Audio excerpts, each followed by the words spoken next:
গাজীপুরে অবস্থিত তুরাগ নদী সম্বন্ধে আজকে আপনাদেরকে জানাবো।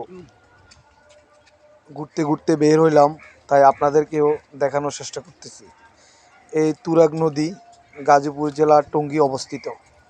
টঙ্গী নদীর দূরত্ব প্রায় ৬২ কিলোমিটার এবং প্রশস্ত ৮২ মিটারের মতো।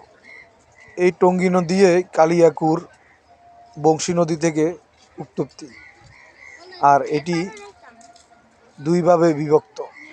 একটি অংশ হলো বংশী নদী হয়ে আপনার কালিয়াকুর, গাজীপুর, টঙ্গী, আবদুল্লাপুর হয়ে সাভার, বিরুলিয়া। এর অংশ হলো আমিন বাজার হয়ে সাভার বুড়িগঙ্গার সাথে সংযুক্ত। মাছ পাইতেছেন আর নাকি? এই টঙ্গী তুরাগ নদীর পানিগুলো প্রবাহিত হয় বালু নদী দিয়ে।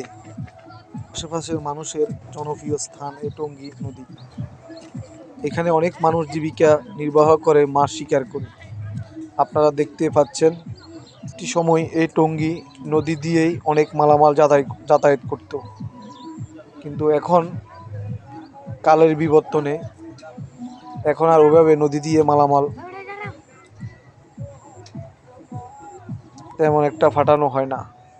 এই নদীর পানি বর্ষাকালে অনেকটা সুন্দর থাকে পানি প্রবাহের কারণে, কিন্তু শুকনা মৌসুমের সময় এখানের পানি ঢাকা শহরের ভিতরে সবচেয়ে নোংরা থাকে, যার কারণে এখানে অসংখ্য ইন্ডাস্ট্রিয়াল মিল ফ্যাক্টরি হওয়াতে এগুলোর বজ্রগুলো আসাতে এই পানিগুলো দূষিত হয় এবং সাধারণ মানুষের ময়লা আবর্জনা সব এই নদীতে ফেলানোর কারণে পানিগুলো দূষিত হয়ে থাকে।